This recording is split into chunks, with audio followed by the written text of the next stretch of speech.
was it last night with Silva? We heard this story about these two women. This was 2015. That had gone, and they were with Paula, and they were with what was called the Las Vegas group, and they had all their tents in a circle like this, all these tents. And so I had talked to them in Los Angeles, and their English wasn't very good, and we were sitting at dinner, and I was trying to talk to them. They were telling me the story, and I remember the one with the bottle, that what they told the story was that she had her thermos and she had it outside the tent, and that in the middle of the night she was sure it was aliens, that they'd come, she could hear them, and they were opening the thermos, and they were there, and she could see them or something, but we didn't get to interview her. That's one moment we haven't interviewed. And they dumped the thermos, all the water out of the thermos, and then closed the thermos up. So she gets up, and it became this magic thermos, that you can put water into the thermos, and that she showed me a picture of her foot. She had sprained her foot really, really bad, and it was all sort of swollen, and she's in the bathtub, and she shows her foot, and then she pours this water from this thermos on her foot, and an hour later she shows her foot and there's nothing wrong with it. And so she was giving it, they were giving it to cats and they were giving it to people, and it was like this healing thermos thing. And that it happened in this circle, and we talked to the other woman who was in the circle, and she's telling me a story where she wakes up, like same 2015, the same event, there's all this stuff's happening all over the place. And this architect guy is in this dream where he sees these beings and he's yelling help, and then suddenly he's yelling help and all these other people wake up, and she looks up and she says her tent is like crystal. She can see out of the tent and there's 5 aliens standing there. And she sort of freaks out, and then she hears this guy yelling help, opens the zipper and looks out, and there's 5 more aliens standing over there. And it's just, it gets so bizarre, one story after another, of all these events, of these Latin American things, and it does not happen, like C5 stuff. I talked to Joe Burks, and I said, especially the one I was concerned about, is do you have an antenna? And he said, oh, that's telepathic override. And I said, telepathic override? And he said, yeah, I've done it. And he described 2 incidents where he had gotten a message that said, at 2 o'clock in the morning, we're going to fly by. And then he had told the guys, wake me up at 1:55, and at 2 o'clock the thing flew by. But I said, but is that a protocol? Is that a CE5 protocol? Do you do this all the time? And he hasn't really answered me yet, but I know, because I've looked at the protocols. That's not part of the protocol. This is so unique, because they absolutely have this thing where they will say down to the minute where the object will fly, what time it'll fly, and just so amazing that this is going on, and nobody really knows about it. And the more I go along, the more I find out. Like this girl, and she actually showed me the actual message, the 933 message, this psychologist. She told me about 2008. She said, oh, I asked her, have you ever been in a Zendra? She said, oh yeah, 2008. She said, Aunt Terrell woke me up in the middle of the night, and at Shasta, and so she got up, and Ricardo was up, and there was a bunch of people. He'd woken up all these people and said, okay, we got to go. And they're going to the Zendra. So it's like 3 o'clock in the morning or whatever, and off they head to the Zendra, and they got there, and then they said, Ricardo says, Raquel, they want Raquel to go in. So she was the only one who went in the Zendra, and so you hear this story, and this is from like somebody who works with autistic children and stuff, and that's why she wants her sort of her identity withheld, is because she has this very high profile job with very sensitive clients, and it's just so bizarre. So many things where you have photographs, you have witnesses, like I don't know how many names we have, probably 10 or more. Or we interviewed a guy, one of the guys we discovered from Peru. We interviewed him during the week, and of course the obvious question is, I mean, how do you get in this? And he said, Sixto came to our town, and he sort of taught us to do this. And do you have an antenna? Yeah, we have an antenna. And have you ever been in a Zendra? Oh yeah, a couple times. And then he would say, anybody ever talked to Aunt Terrell? I said, oh no, I've never talked to him. But there's a few people here who've talked to him. And I go, well, we need to talk to those people, because that's the one that gave me the message. And I had gotten the message already. So when Desta got the phone call, I knew to listen, because I had gotten one message before, and that was the bizarre story of the music book, which is, we're finally, I guess, eventually going to get out. I've had it finished for 1.5 years. And what happened there was this Chris Bledsoe guy, this high contactee guy, I was friends with him, so he sends me an email, and he said, I've got a message from the Guardians, which is what he calls his 7-foot-tall, bluish-green beings, and then he's got a lady who looks like an angel type connected to this. He said the Guardians have a message for Graham, and they say the message is in the music. And I go, yeah, right. You're talking to the wrong guy. I've never played an instrument. I do not listen to music. I used to listen to talk radio. Now I don't listen to anything. But I never listened to music. And my mother's a church organist. My two sisters were in a group that sort of toured. My father built theater organs, but they put me in music lessons for 6 months and said, okay, it's waste time. Pull them out. So I have no interest in music, so I'm saying, well, Chris, I mean, why would they tell me? I mean, I have no interest in music. And then he said, well, he starts to keep going, and he says, well, there's Kashmir is one of the songs. Led Zeppelin's song is Kashmir. I'm pretty sure that's one of the songs that they're telling me has indirect messages, that the aliens are putting messages in music. And I go, whatever. And then he says, this is the hook. This is how they hook you in. So then he says, oh, and the other one was After the Gold Rush by Neil Young. And I go, Neil Young? Are you kidding me, Neil Young? And he said, yeah. I said, Chris, do you know he grew up where I live? And I live in this town, the city that nobody goes to my city. And Neil Young grew up there. And I go, really? He had a message. So I looked at the song, and it's the After the Gold Rush, and it talks about the fact that we treat the world like a gold rush, and when the gold is gone, it's going to become a ghost town, and the silver seeds, the flying saucers, are going to come pick up the chosen ones, which is what Yvonne Smith calls the abductees. They're going to pick up the chosen ones and take them to another planet. And when I saw that, I go, whoa, this is pretty cool. And then I started looking, and suddenly realized that literally, at one point I thought they had every single musician. I was sure.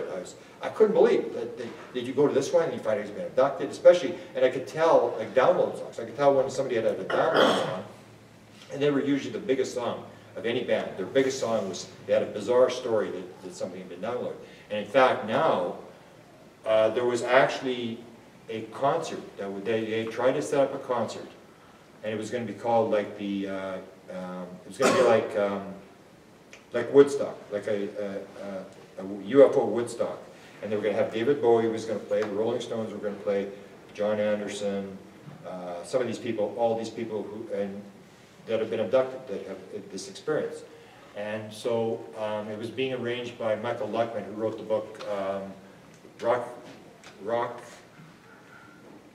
Alien Rock, about rock musicians. How many musicians? The Beatles, Rolling Stones, they were all into UFO stuff.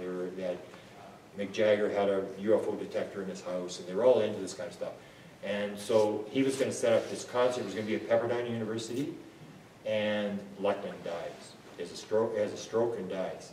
And so we were always trying to revive this because we knew that there was these musicians that were around that had these experiences. And one of them was, the strange thing is, I never listened to music. I only bought 145 in my entire life. And the song was Wipeout. And it's written by, it was played by the Ventures, but it was written by Michael Fankhauser.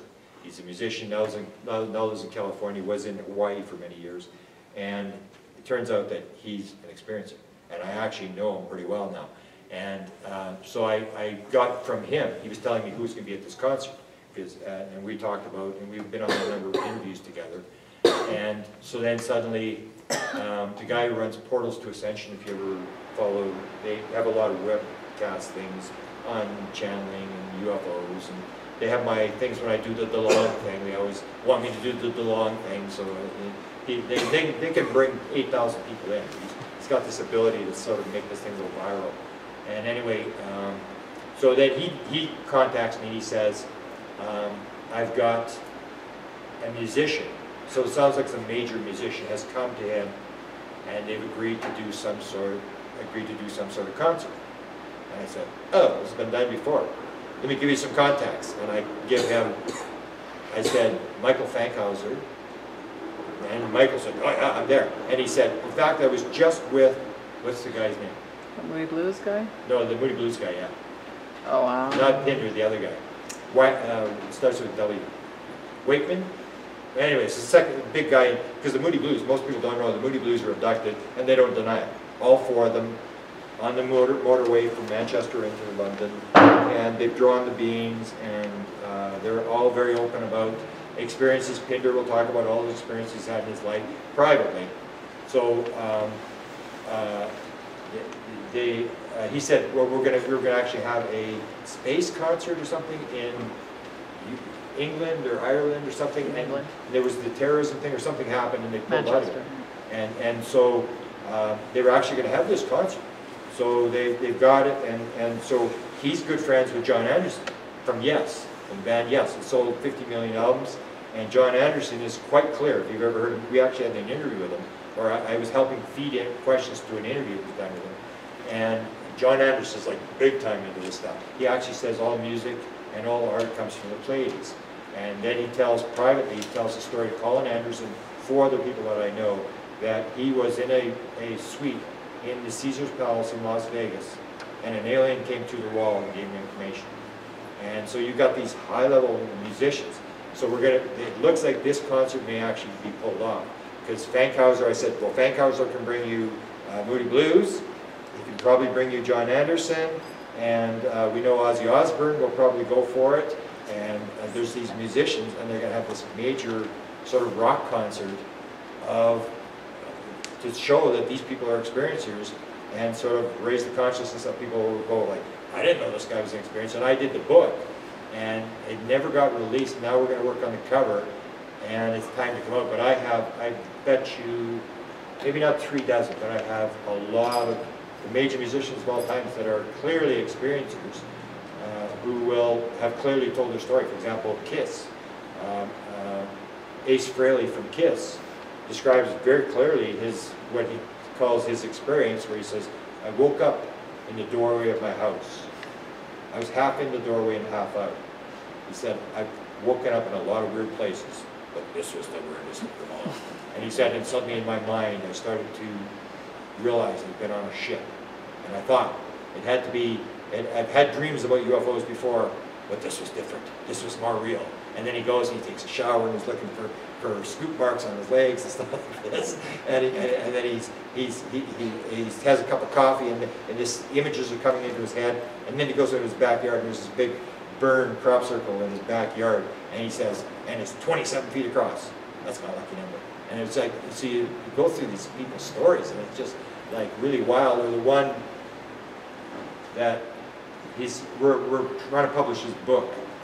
This is a guy, as I said, the Moody Blues were abducted, the entire band, 1967. It's been written up in a number of UFO journals and magazines and stuff. And I've written it up, I've talked about it on many interviews. But Dest and I were in Toronto a couple of months ago, and I knew this guy. He's on our site, right on the, if you want to go to the YouTube, Whitehouse UFO, we have the interview with this guy. And the story he tells is, this is St. Catharines, Ontario, 1972. They've got a band, they've just been playing at Niagara Falls. They're coming back to St. Catharines. They're coming along the 401, and they go off on a side road, and they're going along, and all the bands are all in the back, and the guy's driving, and all of a sudden the thing stops, and the guys in the back say, what's going on? And the guy goes, I think it's been an accident. And then they're waiting, well, come on, let's turn around. And then he says, I think you better look at this. And so they all look up at this thing, and there's a flying saucer sitting in the middle of the road. And they're going, ah, what's going on? And it's blocking the road, they can't get down the road. So then they say, let's turn around. Let's turn around, let's go the other way. So then they go to turn the van around, and it's like a tractor beam. Starts pulling them in, and they're going, ah, ah, and they start screaming and yelling. And there's 4 guys, plus there's a guy, this long-haired guy. They pick up this long-haired guy, says he's going to get a ride back. And when he tells the story, he says, I knew this guy was in on it. He wasn't a human being. He was in on it because he messed up the whole thing. So they're getting pulled in, and they're going, wow, and they're screaming and yelling. And then they say, let's be quiet. Maybe they'll just leave us alone. So they're sitting in the van all quiet. And they lock all the doors, and they're sitting in the van. And Steve's telling the story, and he says, I'm sitting there, I'm looking up, and all of a sudden, his head would grade.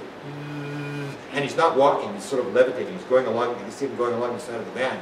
And they're just rigidding, and the long-haired guy's sitting there, and they're waiting, hoping he goes away, and all of a sudden the long-haired guy goes and opens the door, and he looks, and there's 3 grays standing there. And they're going, oh no. And so that's why they're mad. This guy had to be part of the thing. He was there to open the door. And so they're sitting there, because he disappeared. This guy, after it was all over, this guy was gone. And we couldn't figure out where this guy disappeared. So they're sitting there, and then Steve, the way he tells the story, so he says, I look down, and he says, the guy says, we need to take some of you on the ship. And we're going to take you, and you, and you. And Chris is sitting, and Steve's sitting there, and he's looking down, and he looks up, and they go, and you. And then he says, they go, and the one guy's fighting. He doesn't want to go, and they get him, and they have this thing with this. A lot of people in abduction stories you'll hear this story, where they line them up on a row, and they're going down in this row, and the alien says, you can't turn your head. Just keep watching straight ahead, don't touch anything. So Steve's going along, and he says, I couldn't resist, And they're going along, and he looks sideways, and the line stops. And then he goes forward, and the line starts again. And then they're not supposed to touch the ship, but he has to touch the ship, and he describes what the ship is like as they're going in. And then they get in there, and the one guy doesn't want to take off his clothes. He's fighting with the alien, he doesn't want to take off the clothes. They all take off their clothes, whatever. And Steve has a flute. He brings a flute with him. Or no, when they get back, when he's coming back, he gets the flute. So he's a flute player.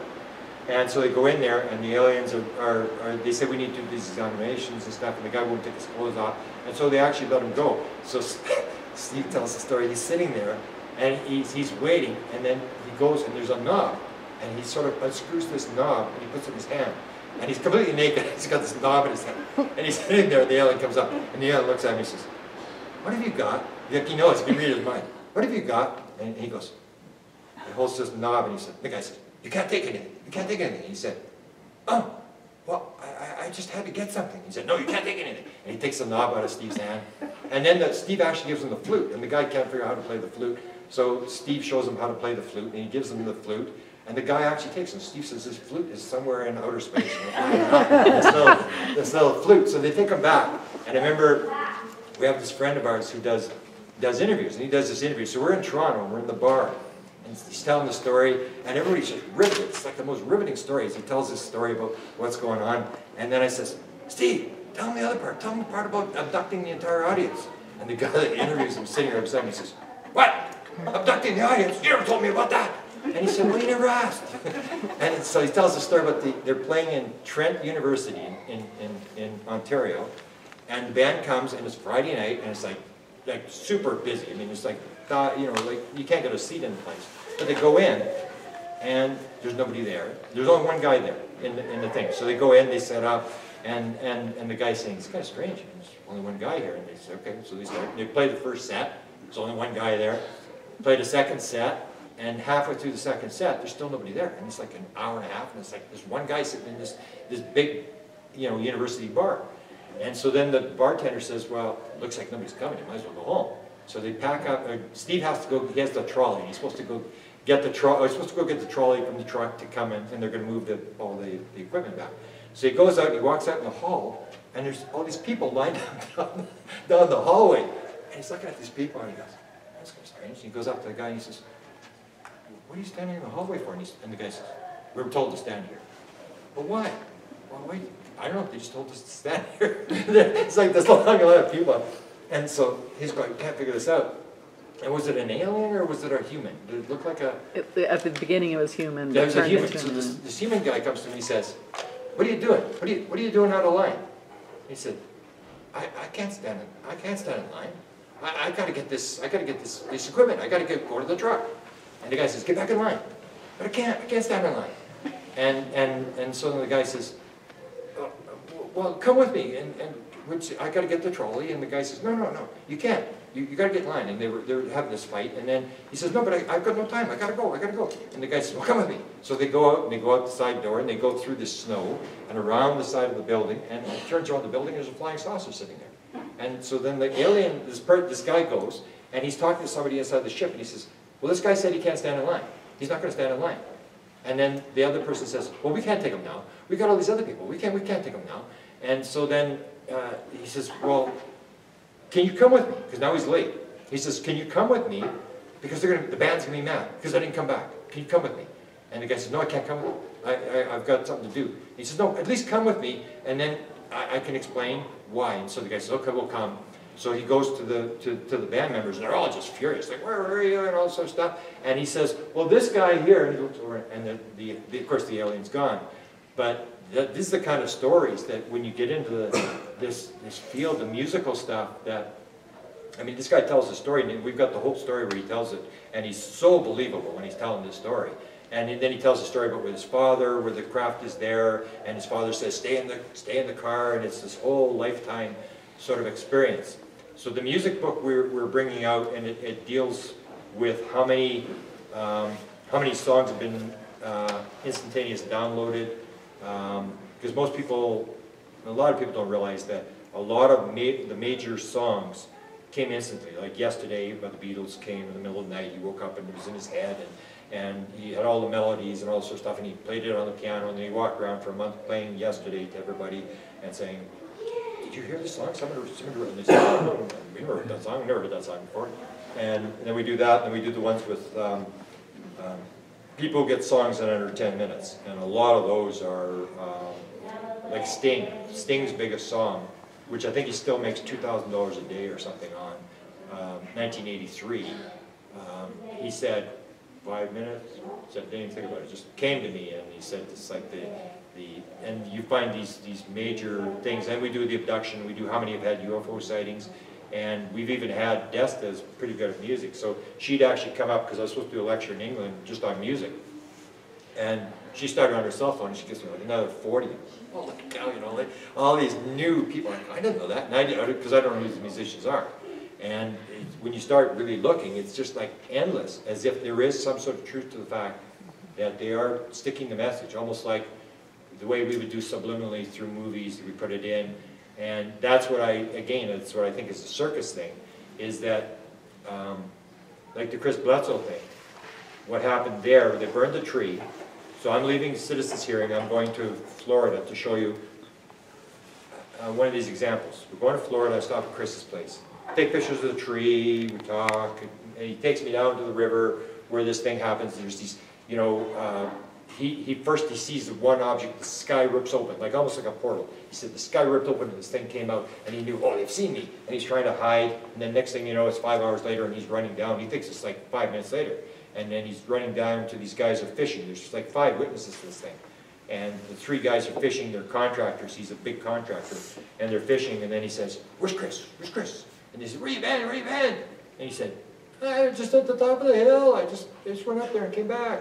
And he says, it's been 5 hours, we were looking for you. And he didn't catch on. He goes, well, where's Chris? He went in the bush 2 hours earlier looking for you. And he goes into the bush, and it's totally dark. And his son grabs him. And as he's going through, Daddy, Daddy, they had me cornered. And he's telling the story how he went looking for him in the bush, and he sees these red lights, like trucks. And he's looking down the path at these red lights, and all of a sudden he realizes they're beings. And they're looking at him. And what he said is, as long as the being was looking at him, he couldn't move. So he's rigid. And when I interviewed him, I was one of the first people that he ever talked to, because he was so traumatized by the event that he actually ran away from home 3 times. Because he said every time he talked about it, they would come back into his bedroom, and he would throw a brick. He said the one time he threw a brick at him, he was just traumatized. And they'd find him in California begging on a street corner, and he wouldn't come home and stuff. Just really badly upset by it. So this happened, this event in the forest. So when I interviewed him, there was these beings like with the red goggles and these things like, and it was funny how Chris Sr. says, oh, these goggles were going like this, and he said, no, they weren't, they were going like this. He got all mad, he was fighting with his dad, no, you got it wrong, they were just going like this. But they'd both seen these beings, and he was sitting there, and he was frozen, and it appeared he was frozen for quite a while. And they were walking around, they were picking up tin cans, and there was a fire pit, and there was all these people throwing garbage there, and they were picking up all this garbage and looking at it. And the one was looking at him, and he said, as long as the alien looked at him, he couldn't move. And he's crying. He said, I'm crying, but I can't move, I can't say anything, I can't yell, whatever. And then they leave, and Chris comes into the bush, and he grabs Chris Sr., and then they go back, and this is part of the movie. I heard there was going to be 5 years of shows for this thing. This has been how many stories this guy's had. And the one story I'm about to tell you is going to be one of the episodes. So he goes home, they're going, and they go back to these three fisher guys, and these guys are like real hillbillies. I mean, these guys can build houses, but they, you know, that's about it. They are really very simple people. And he says to them, he says, Chris is crying. And he's saying, oh, they were there, Daddy, they had me frozen, I couldn't move. And Chris is all confused because it's like 5 hours, he can't figure out what's going on or whatever. And then they're describing this, and then the guys are laughing, ah, ah, ah, ah. And then Chris looked up and he said it was like a constellation. The whole constellation of stars was all moving. And it was right above him. And all these three guys look up, and Chris and his son look up, and this thing's sitting there, and he says suddenly it was like, everybody woke up, it was like panic city. And they're looking, and all of a sudden three of them drop down to 500 feet, and they're at 500 feet, and then they slowly drop down onto the other side of the river. And as they're going in, and Chris said, they left the fishing lines in there, they left the cooler, the fire was going, and it was for the truck. They just raced to the truck, and they jump in the truck, and they go up this hill, which has, it's only as wide as this truck. So he's going up the hill, and then suddenly one of these beings is coming, and his son says to me, I've seen every animal in the world. Nothing could move as fast as that thing. It was on all fours, and it's coming, and they're going, faster! They're yelling, these guys are in the back seat yelling, and they're yelling, and they see this thing is getting in closer to the back of the truck, and it's going to catch the back of the truck, and he's going up this hill, and the branches are hitting the side of the truck, and he's going, I'm going as fast as I can, and they're all freaking out, because they're all very religious people, and they actually seriously believe the world was coming to an end. They absolutely believe it. They wanted to all get home before the world came to an end. They wanted to see their children. They actually believe this was happening. So they're going up this hill, and Chris is yelling, I'm going as fast as I can, and the branches are hitting the tree, and these people, he's getting closer, go, go, go, go. And then just as they get to the top of the hill, this thing jumps to grab on the back of the truck. And so I said, well, did it get on the truck? And they said, we don't know. It's sort of like that part of the story ended, and he said it was like Starsky and Hutch. They went off the top of this thing, and the truck was in the air, and it came down, and they're landing, and there's a flying saucer sitting in the middle of the road. And Chris is, they're looking at this thing, and all these sort of like very, very religious, you know, simple people from North Carolina are looking at this thing, and they can't go anywhere because there's three back at the river, and now this thing's sitting in the middle of the road, and then they look over, and there's a trailer there, and the trailer has the front door open. You can see the TV going, you can see the lights in there, and so they go, and Chris drives up, and he shines the light. You need a witness. So they shine the light into the front door, and they go and they bang on the door, and nobody answers. And it's all the whole thing where, you know, with these experiences where they can actually freeze all the people, and that's what appeared to happen, because they're banging on the door. And they told this guy next day, we came to your house, and you didn't do anything. And the guy said, I was there the whole time, I was watching TV, you never came to the house. They said, yeah, we did, we're banging on the door, and we're honking the horn and stuff. And so now they don't know what to do, so they pull back on the road, the thing's still sitting in the middle of the road, and the way he described it was like fire. It was like these flames, it was going, this light on this craft, and it was sitting in the middle. And then they heard two shots, and they had this idea, someone was shooting out with a shotgun or something. You hear these two shots, and the thing just starts to rise, and it's coming right towards the car, and they've got a sunroof on the car. Chris said, I gotta hit this thing with a slingshot, no problem. It's that low, just over top of the car, and it sort of flew off. Now it's open, and they're all yelling. He said, and they're in the back seat, Chris and him are in the front seat, and the guys are in the back, they're all fighting. I'm going home first, I'm going home first. And they're fighting and yelling at each other, like, oh, you're letting me out first, no, I'm getting out first. And they're going along, and there's two objects flying beside them. And then they come, there's this clearing, he showed me this clearing. And the one guy, I saw the interview he did done with him. It was never made public, but I saw the interview, where the guy said it looked like the 4th of July. The entire whole area was all lit up with lights and stuff, this whole open clearing in these trees. And they actually say that they go down this road, and the guy lives 2 miles down. They actually drop off this guy first, because he wins the battle. He's just determined he's going to get let off. And then they actually drive back down the road and let the other two guys off. And the one guy gets home, and these beings are in the backyard with these red lights or whatever. But they've never gone really on camera to describe this. Chris gets home, they're absolutely freaking out. They get inside, Chris Jr. locks all the doors. He's like Fort Knox, they're getting this thing all ready, they close all the blinds, and Chris at that time is smoking, so he says, I gotta have a smoke. No, no, Daddy, don't go out, no, Daddy. Or no, what happened? No, that was the second one. The first thing that happened is he hears the dogs bark, and they raise hunting dogs. and they have this kennel of over 15 dogs, and the dogs are just going nuts.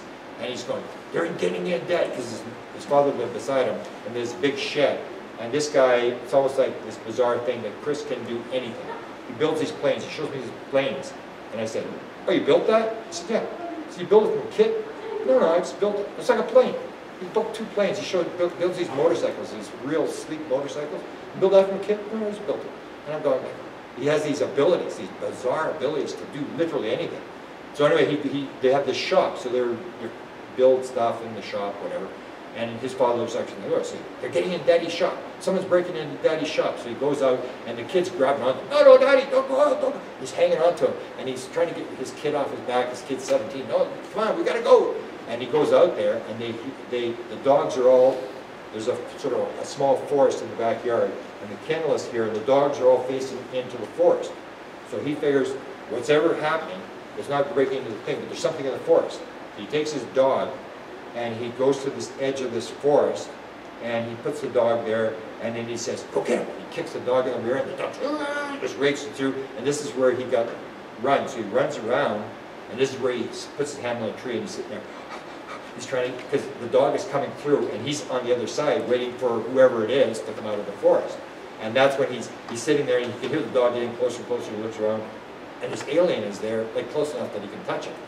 And so he has this whole experience. So I come to the house, and he has the burning tree and all these bizarre stories. He takes me, shows me all the things and all these things that happen. And the other bizarre thing, he shows me when they're coming along this road, there's these high power lines going along, and there's this huge thing. And he said by then he's not even scared. There's this huge thing, and it's 3 high power lines wide. It's like a massive object sitting above the power lines. And he stops, and he says, he wants to stop, and he's going, no, go home. And they're yelling at him, and so he keeps going, and it's at this corner. So he tells me this story, and he's only told this a couple times because he breaks down when he tells the story. So he told me before, it's at the corner of this thing, and the thing is where this UFO was landing, where this thing was sitting. When he was young, he was about 21, 22, he was married.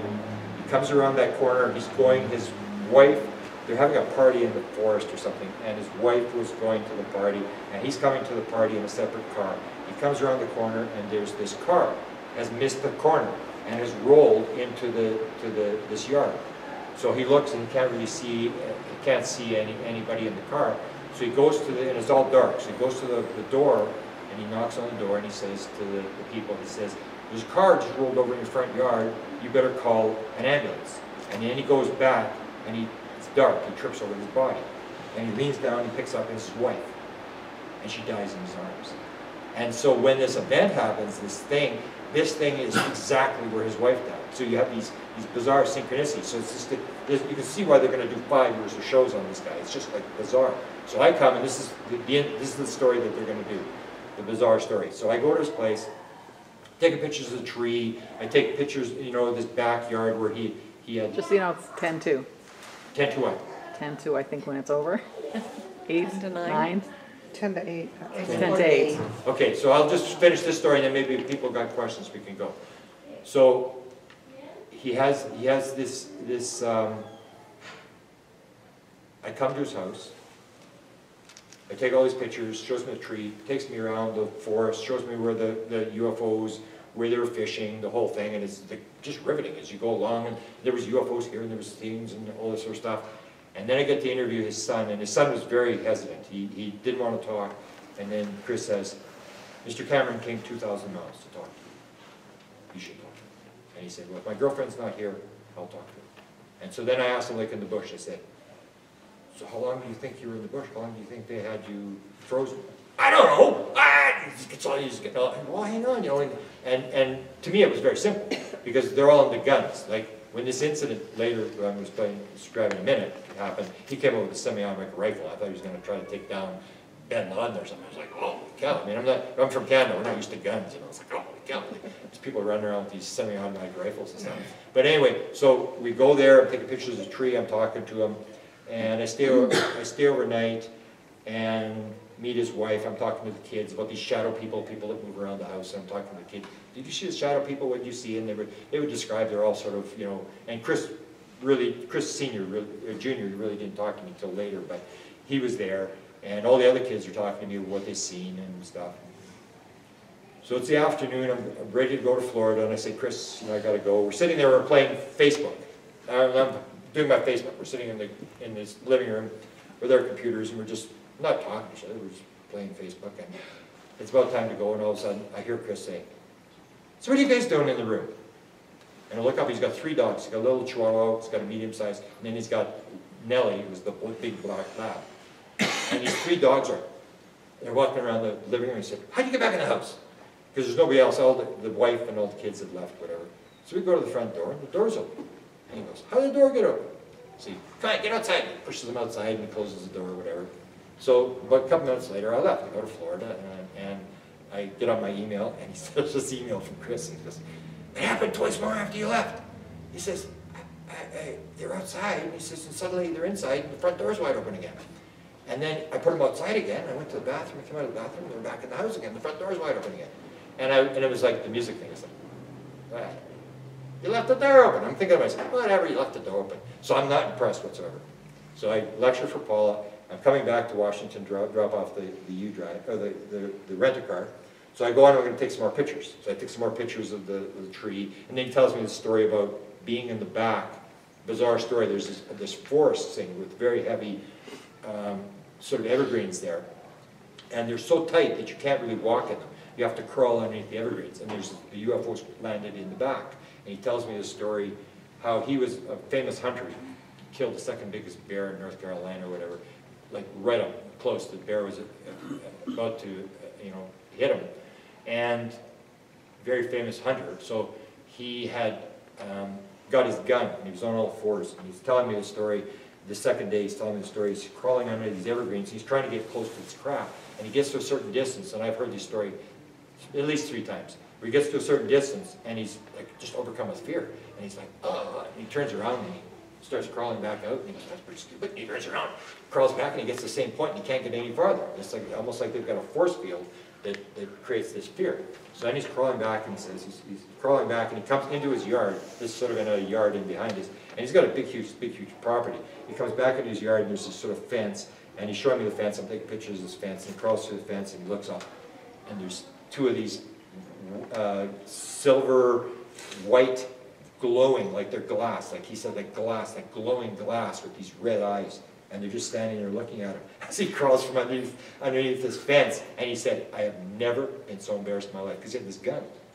And he's never touched a gun since. He gave all his guns to his kid, and he said that he was just so embarrassed. He said, I couldn't believe it. I was there, and they were just looking at me, and he was so embarrassed to have this gun. So anyway, we come back, so I take the picture, I take more pictures of the tree, whatever. And this is within 10 minutes. So you can remember, when the dog was going out the front door, I'm so we get back, and I should have actually worn the pants, they're in my car. So we go there, we're standing at the back, there's a patio, a concrete patio at the back of his door, and Nellie, the black lab, is right in behind him, and she's chewing on this gourd. I remember, she's just quietly chewing on this gourd, and he goes, what are you chewing on? And he looks, oh, you've wrecked it already, and then he gives it to her, and so she's chewing on it, and then he says, let's go in the house. I said, okay. So we go in the house, and you know how a dog, when you go in the house, the dog wants to get in before you, so the dog comes. So Chris is here, I'm here, and the dog is here. The dog goes by me, and I don't even realize. It's just, after I realized the dog was on this side, and I just hear Chris go, Nellie, Nellie, what happened to you? And I look at the dog, and there's blood shooting out the dog's neck on the wall, it's all over the place, and I'm like, holy shit. And it's like, forget about the dogs laying there. I said, this is weird. Run to the car, because I just arrived. My car was right there. I run, get the camera, and I start taking pictures. And I showed some of these pictures and laughing. I'm taking pictures, and he's yelling. He's saying, Chris, get me a knife. I got to cut the collar off. And the blood's, all over the place. It's just like, and then the girlfriend's there, and she's cleaning the blood off the walls and the floor and whatever. And he drags the dog back down and puts her on this patio, and you can see the blood. I take pictures of the blood going up and down the stairs. And Nellie's lying there. She's not, she's lying there calmly. And he takes this rag, and I got a picture of the rag. He puts the rag on the dog's neck. And out comes Chris with the semi-automatic rifle. Where's that effing dog? And I said, there was no dog. I said, we were standing right here. There was no dog. He said, well, there was a raccoon. I said, no, it wasn't a raccoon. We would have heard that. The dog was like 5 feet behind us the whole time. And it was completely quiet. And There was never any noise. The dog never barked, nothing ever happened. So we go in, or he's taking the pictures, and then I'm talking to Chris. I said, well, what are you going to do? And maybe we should take it to the vet. And then we concluded the dog's probably going to be dead before we get to the vet because it was losing blood so fast. And then Chris lets up the rag, and the dog gets up, wags her tail, and off she goes. And I go racing after her with the camera, you know, like, whoa. And she goes to the front door, barks at the front door, and then sort of just wanders off in the neighbor's yard as if she's still chasing something. And so I go back, and then suddenly I see my pants. The side of my pants is completely covered with blood. And it's, I always say, like, how long does it take a dog to run by you? Like half a second, quarter of a second, and my pants were completely covered with blood. And so Chris says, well, that's the shadow people. I said, what? It was the shadow people did that. I said, what do you mean the shadow people? And I said, well, why would they do that? He said, well, they're evil. And I said, well, how do you know they're evil? And he said, well, because they're black. I said, because they're black doesn't mean they're evil. I said, you know what happened? And he said, what? I said, they were letting the dog out the front door, and I wasn't impressed. And when I came back, they said, you aren't impressed with that? Watch this. Because it was me. It was no blood on anybody else. It was just covered with blood. I've got a picture of my pants. It's just bizarre. There's blood was on my pants. And it was like, you're not impressed? Watch this. And it was like the circus. And exactly what happened. When Warner Brothers was going to do the movie, they said, we'd like to see the pictures of the dog as this event. Because Chris that night had actually checked, him and his father had checked the dog. They could not find any wound on the dog. They could find no cut or anything. It just seemed to stop. And so they seemed to do these bizarre events where they seem to want it into a movie, like Bledsoe or like the Travis Walton abduction and stuff like that. But that's basically been the bizarre world I've lived in. And we were talking at you know, at the panel at the end. People were all sort of complaining, and they're saying, you know, we need something, and the media is not picking it up. And I said, you ain't living in my world, because in my world it is happening so fast. So many stories. We were just talking as we were coming home. Piles of stuff. We have so many projects, so many things, so many people coming to us, so many interviews to do. It's just unbelievable. I mean, so if you open it up, whereas people are sort of almost like waiting for someone to give them disclosure. And I've done like the DeLong thing, and we had a meeting, and I guess we can do some questions, because people are probably going to have questions about the disclosure, government disclosure. To show you the idea, I did this whole webinar on Tom DeLong, if you know the Tom DeLong story. I wrote this book, Managing Magic. I only have one copy here, or maybe 2 copies. And so I wrote this about Tom DeLong. He's a major musician, sold 30 million albums, and has come forward and said he's got these high-level sources. And he has the high-level sources he says he has. But when I saw it, I said, I've seen this before. I mean, I've seen this many times before. They've been doing this over and over and over and over. It's the same story that they've done. Is what they'll do is they'll take people, and if they need the message out, they will. Some people say they're setting people up and they're scamming people, but no, they're managing the story. Because what you got to remember is, if you're the government and you want the UFO story out, if you're the president or the CIA director, you cannot go on camera. That's called full disclosure. They're not going to do full disclosure, so they need puppets. They need messiahs. They believe that they're there to carry the message, and they're just puppets. So they feed stuff to these people, and it's sort of twisted stories so that when it comes out, nobody can really prove. It's all plausible deniability. So I do the Tom DeLong story, and I wrote the whole thing up, and I've done webinars after, because now he's just come public with the news conference with all these new people, and Chris Bledsoe was inside the whole time. He was my inside source, because they wanted his story. Because Tom DeLong owns a media empire puts on movies, books, you know, all this kind of stuff, and that's what he wanted. This is like the ultimate story, and he wanted to do the story, even though he's not interested in experiences. Tom DeLong doesn't want anything to do with experiences. He's not interested. He's more into nuts and bolts, technology. He believes the aliens are evil, and when you get to a lot of the experiencers, it's a very positive experience. So what happened is, people all familiar with the Tom DeLong thing, the news conference thing? No? Okay, so he has this group of people. Now the guy that is the main guy, for people who've been watching it, the main guy I will guarantee you is Jim Semivan. And Jim Semivan is an ex-briefer for the President of the United States. He's a SES 2, I can't remember the thing, he's just, they have basically, in the civilian world, they have the same thing as the military. So he's basically a 2-star general. And he's inside the White House, and he is the guy to give you, because people, there's this dispute, the guy doesn't exist, it's not his name, it is him, that is his name, and he's the guy that ran the drone program for President Bush. So when they're going to do a drone attack in Afghanistan or Yemen or wherever they do, Jim Semivan comes in and says, Mr. President, these are our targets, and the President signs, and they walk back out, and they send the drone, and they blow up cities, kill people, do whatever. That was his job. He was that high level where they would not even read. He just put it on the President's desk, the President would sign it. So he's this very high level guy. The key about him is that he's an experiencer. He's been abducted. And he had the experience where in the early 1990s, Jim Semivan, this guy that briefed the President, had the beings in his room. And he's actually written a foreword to one of Tom DeLonge's books where he sort of talks about it. And he said, when I had that experience, it shattered my view of reality. He said the idea, he concluded that the idea that you can measure this in terms of measure, touch, feel, determined by watching, he said the idea you can measure this is laughable. How do you define something where there does not appear to be any there? So he has this very dramatic experience that he said just shattered his life, just shattered his view of reality. And so what he does, CIA, so he goes into work next morning, and he's got to find out what happened. So he goes to a guy by the name of Dr. Ronald Pandolfi. He's the guy who briefed Trump and the last 5 presidents before that. And he says, Ron, I need to know, I had this event. He describes the event. His wife is bleeding. The aliens are in the room. And I don't know what else happened, but it's just traumatic. His wife is actually freaked out. She's, for a long time, and she's a psychologist in Washington, D.C.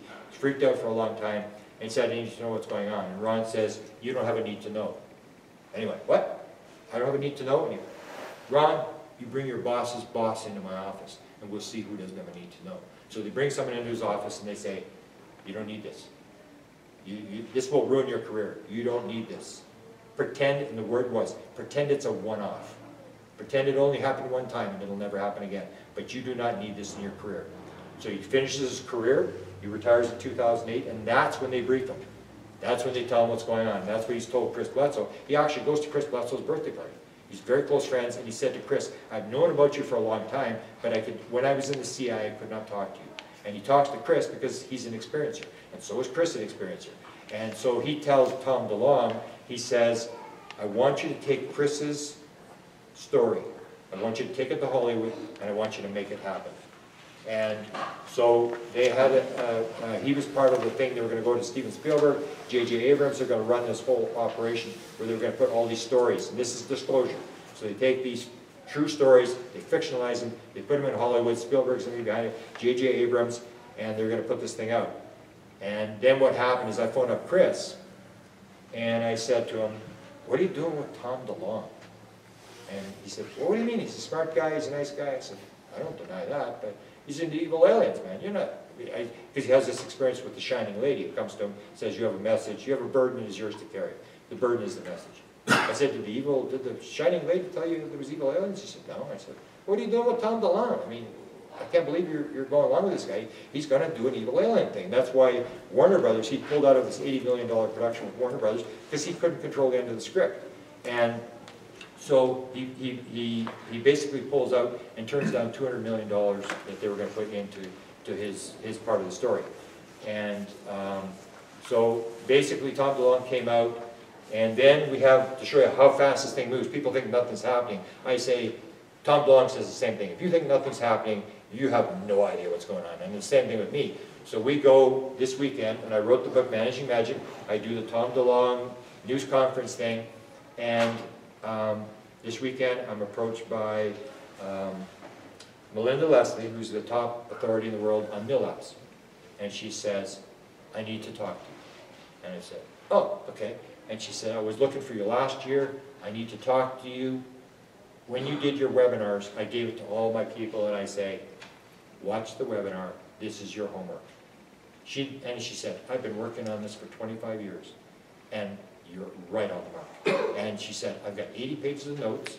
I'm going to give you these 80 pages of notes of our investigation that we did of all these high-level people, and she names off all these high-level people, the group, the John Alexander group, all this sort of stuff, and the confrontations she had with all these people, and she gives me all the notes, and she says, it's dead on. And I said, you've been working on it for 25 years? And she said, yeah, I've been working on it for 25 years. And she produced some notes that I had from a meeting that took place that I still haven't released because I was told not till the guy dies can I release them. And she's got the notes from a different guy who was at the meeting. I said, you got those? So now we got this confirmation of very high-level meetings that took place. And this is what I'm saying. Like, people think nothing's happening. And in my world, it's like, we haven't even read the notes yet. We've got the notes. You read them a little bit coming down, but we've no time even to read these 80 pages of notes. She gave them to me like for 15 minutes before we had a very secret video interview that was for the record that was done by somebody in California just to put this on the record, and we're talking about what we know. And that you've got these documents, I've got these documents, agreeing that both of us agree that there is a group inside the government that is there to spin the story so that it doesn't really get out too clearly, and to move it away. If it gets near classified material, their job is to move it away. And some of the people they name are very sort of, people that I knew very well. He was involved, yeah. And all these names of these people, and I had about 20 of them, and basically she's saying exactly on that she's found the same sort of thing. And she's a very prominent researcher. People know her. She's done MILAB research for 20 years. So that's this disclosure thing. So what I say is the government is disclosing, and so are the aliens. The government is disclosing, but they're doing gradual disclosure. They're never going to do full disclosure. Because you spill the milk, it's out of control. They don't have a lot of the answers. And so people say the government's disclosing, but they're not. If they wanted to disclose, they get to CNN, Washington Post, New York Times, and they would have a news conference. They'd have the president, they'd show them where the bodies are, they'd show them the crafts, it would all be over. So they're not disclosing, but they're not covering up. Because if they wanted to cover up, they'd do exactly what's happening in Canada, is they would just shut their mouth and quit talking about it, and the story would go away. They keep dropping this stuff, they keep talking to people. In fact, Melinda Leslie has a meeting on Wednesday with one of these high-level people, who I know who this guy is, having a meeting with him. So if there's nothing going on, and if you're going to cover up, why would you have a meeting with Melinda Leslie? Why would they send me telegrams? Why would U.S. intelligence offer me a job as an associate producer on one of their projects? They're not covering up. They're doing something in between. The same as the aliens are not covering up, because if they want to cover up, they can turn off the lights. Because if you know with abductions, when they abduct people, nobody knows, nobody sees them. So if they don't want to be seen, they aren't seen. When you see them, you're part of the game. Why do UFOs have lights on? So you can see them. They want you to see them. You're part of the game. You're part of the circus. And so they're not covering up because they got the lights on, but they're not disclosing. If the aliens wanted to disclose it, land on the White House lawn and have a discussion and a news conference, they're not doing that. They're doing the same thing as the government. Both of them are doing this sort of in-between thing. So that's what I'm working on. I'm doing this alien disclosure thing through these contactees who have got the circus thing going on, where the aliens are clearly allowing reporters, these 10 reporters, 10 sets of reporters, and there was 40 reporters that were filming and were doing this whole thing. You have that disclosure, and then you have the government disclosure on the other side, where these people are coming, and people that I know, and all these people are talking. They're talking to researchers, they're dumping material. There are, what I'm told, Chris Besson tells me, there are 6 teams. I believe the Greer thing is part of it. They're feeding stuff in through Stephen Greer.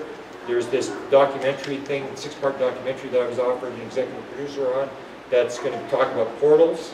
And they've actually dragged Joe Firmage into this thing, that Joe Firmage is part of this, that there's going to be someone going on camera, and that this is non-fiction. They're going to be talking about portals, non-fiction, and they're going to talk about the Avery, which is this whole story about these people that have been for 20 years, been feeding stuff into the UFO community. And so there's that one. There's 6 shows this year on portals, where suddenly portals appear in these shows.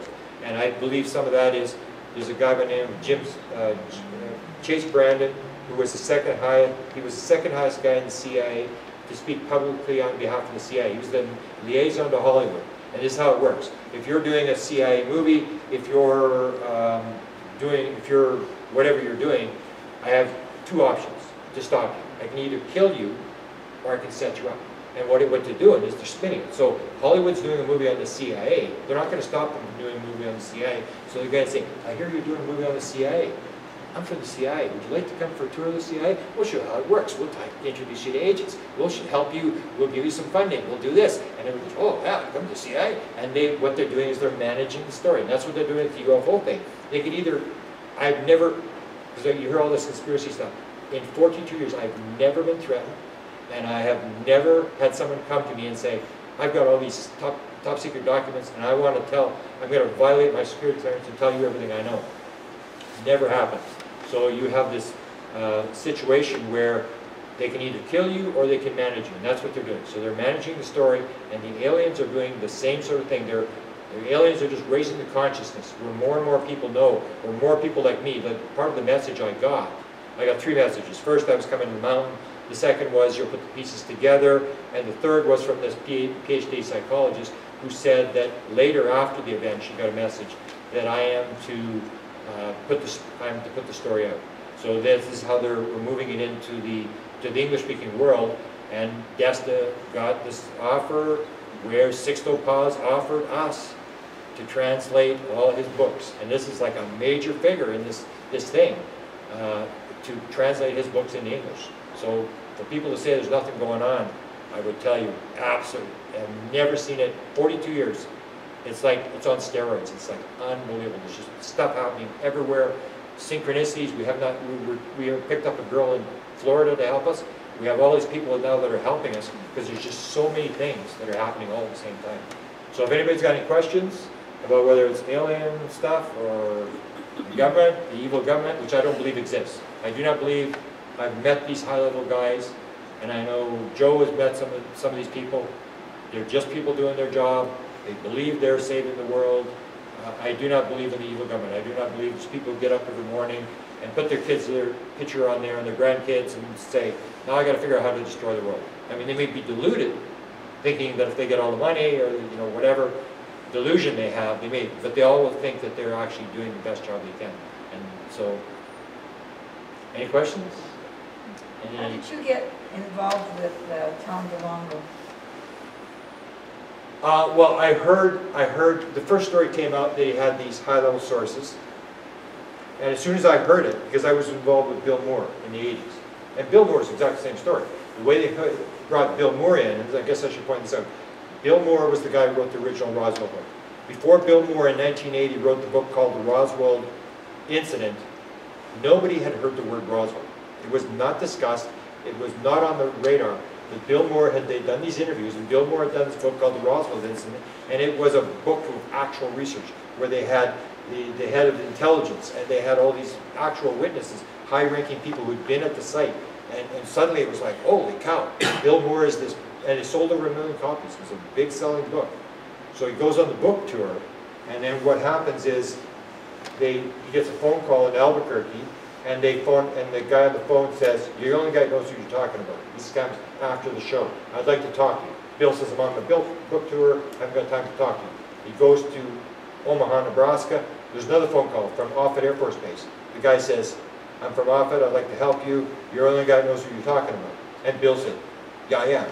He believed he's the only guy who knows who he's talking about. Same as Stephen Greer believes he's the only guy who knows who he's talking about. Same as Tom DeLonge believes he's the only guy who knows what's going on. And so they hooked these guys, and so they hooked Bill Moore. So when Tom DeLonge came along, I go, oh, they're doing it again. Instead of Bill Moore, now it's Tom DeLonge. And it doesn't mean they're running bad stuff by the guy. They're managing the story. They want something out. For example, Bill Moore, Area 51. There's a documentary done in 1988 called UFO Cover-Up Live. October of 1988, 6 months before Bob Lazar ever went public, that Area 51 existed. It's in a slide on that documentary. It was released publicly. The remote viewing program is on a slide in 1988 in a major documentary that we knew even at the time was an operation by the CIA to dump stuff into the public. The live alien, the Condor, the Falcon, all that stuff, they're dumping all this stuff in. So that's what they're doing. So when Tom DeLonge came along, I decided I had to do the book. I wanted to do UFOs. And for a long time I wanted to do UFOs. I said, I want to work on consciousness. I'm really not interested in this. So, but when I saw that he had it, and then the WikiLeaks, the John Podesta, the WikiLeaks emails came out and confirmed that he had McCaslin, who was a general, ran the Wright-Patterson Air Force Base where they supposedly brought the bodies in the craft. So you got a general confirmed by the WikiLeaks. McKay, who is the assistant head of Space Command for the U.S. Air Force, he's in this WikiLeaks thing. He's a general. And then you have Robert Weiss, who runs Lockheed Skunk Works. So it confirms that he has these high-level guys, the same as Bill Moore had high-level guys.